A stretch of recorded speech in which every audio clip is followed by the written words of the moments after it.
when the birds come from the spring migration, they sing, they have territories. What happens next? A male sings and then he meets a female. Yeah? So we have a male and a female. We have an image of two birds that male and female, they care for their chicks, they build nests, they hatch the eggs, care for their chicks, and they're a very, very good family. Of course, the reality is much more complex, okay?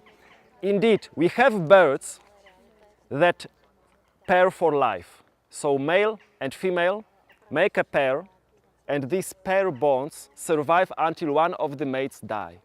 Can you name such birds? Swans. Yes, a very good example, swans. Another examples, ravens, like those ravens here. Big raptors like eagles. Even the small jackdaws that are, oh, you see those jackdaws? They pair for life. Yeah, really they do. They pair for life. Generally, big birds that live for a long period. Do male and female stork make a pair that stays for the whole life or not? The answer is yes and no. Because in birds like swans or eagles or geese too, males and females stay together for the whole year. In the breeding season, during migration, in winter, in spring, so they stay together the whole time. With storks it's different. They come back to the nest, form a pair, have their chicks, but they live separately. So in fact they are not faithful to each other, they are faithful to their nest. So that when they come back to the same nest, they form the same pair again, okay? But it's not like in Africa they don't form the pair. They can winter in several hundred kilometers away, not knowing what happens to the other one. But when they come in spring, usually they come to the same nest, and so they meet again and form the same pair. Of course, there are also other possibilities. For example, when you see little ducks, do they stay with both parents or just one? Only their mother. Yes, exactly. So for example, with the ducks, the male and the female make a pair, so there is one pair only, but the male stays with the female only after she lays the eggs, and then he leaves. So the female has to care for the chicks on her own. Of course, the chicks are quite well developed when they hatch. It's not a big problem. She just has to show them the food. And the male is very colorful, so he would attract the predators too much into the nest if he cared for the youngs as well. Okay, can we call the nest a bird's home? It's different than mammals. For example, when a fox has its den, its hole, it stays there for the whole time. We can call it its home, okay? But the birds build the nests only for breeding. The rest of the year they are homeless. There are a few exceptions. There are birds like the tree sparrow, we talked about the tree sparrow today, that during winter it winters in nest boxes and builds something like a nest inside to keep it warm. But now, do all birds build nests? No. Can you give me some examples of birds that do not build nests? So the seabirds, they'll just lay an egg just on the rock.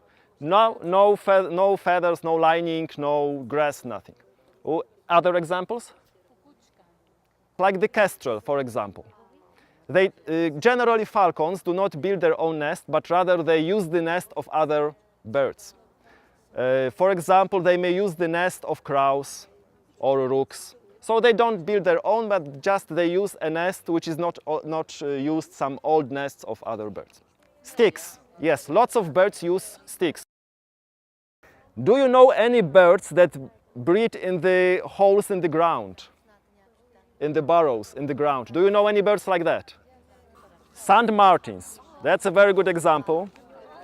Yes, we have a sand martin here. And you can see even there is a sandy bank with holes made by the sand martin. So that's an example of a bird that breeds in the burrows. So not only mammals build burrows, build holes in the ground, but also birds can do that. And kingfishers. And kingfishers, very good. What do they put in the nest, for example? Feathers, moss, very good. Some grasses, lots of soft materials. I would like to show you something that I found only yesterday. This is the inner part of a nest. Most probably it is the nest of a song thrush. Take a look at it, feel it, look what it's made of, and just pass it around, okay? Look how solid it is. And it was made, the bird doesn't have any hands, okay? It was made just by the beak. You can also see inside there are pieces of eggshells. So eggs. Everybody knows that the bird lays eggs. Bird lay eggs, okay? I'm sure that all of you, of course, know what are the parts of the eggs. Yeah? There is, what is around the egg? Shell. What is inside? Albumen and yolk. Yes, yolk is yellow and it contains nutrients that feed the embryo, and albumen makes sure that nothing inside gets damaged. The shell is made of, there is calcium, okay, but it's not only calcium. It's calcium carbonate. We have it in our bones. Where else can you find it, by the way? When you boil water in a kettle, that stuff that is left inside, it's calcium carbonate, okay? In the limestone. Limestone is simply calcium carbonate, okay? Different egg sizes. One ostrich egg can weigh over 1.5 kilograms. The smallest, of course, hummingbirds less than a gram. But what is more important even, it's not this size of the egg, but the relative size of the egg in comparison to the size of the bird. One of the largest eggs compared to the size of the bird are laid by waders. Waders can lay eggs that are 20% of their mass.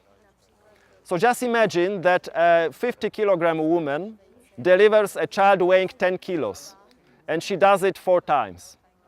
Of course, laying eggs and delivering children is totally different, but I just wanted you to have that comparison.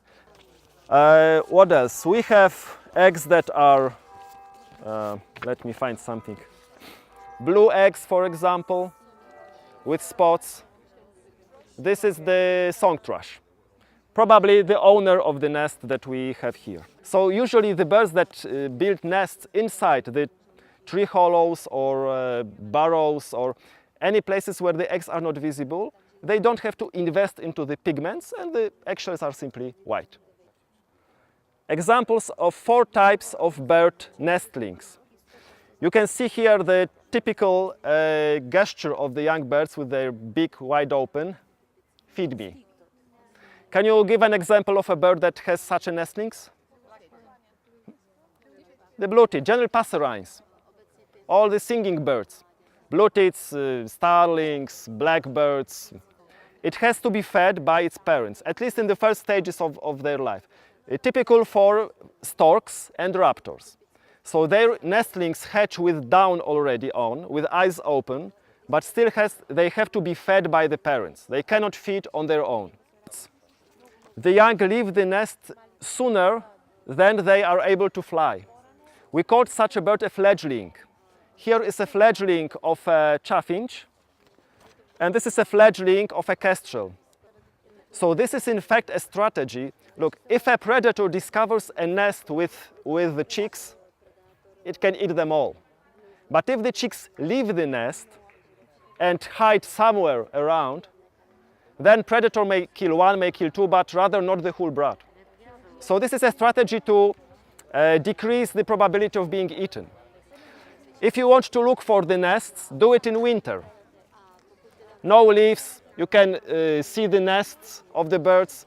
They are not longer needing them, so you can take them, you can examine them, you can show them to the kids, but rather not do it when the breeding season is going on. During this block number 9, I would like to talk with you about nest, about construction of a nest, and I would like to build with you creative book.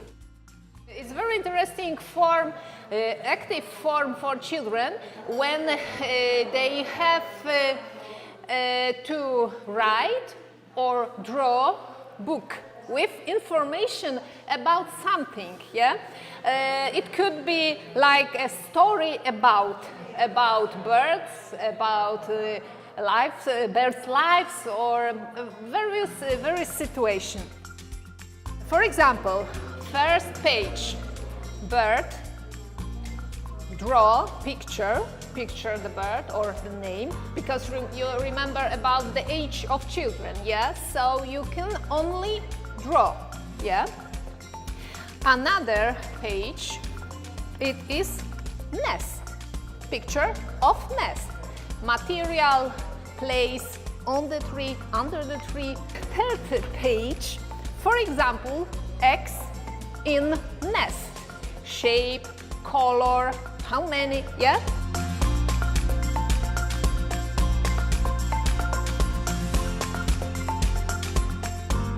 This book was made by sometimes 5-6 persons, people together, yeah? So it's a good method to integrate children in group.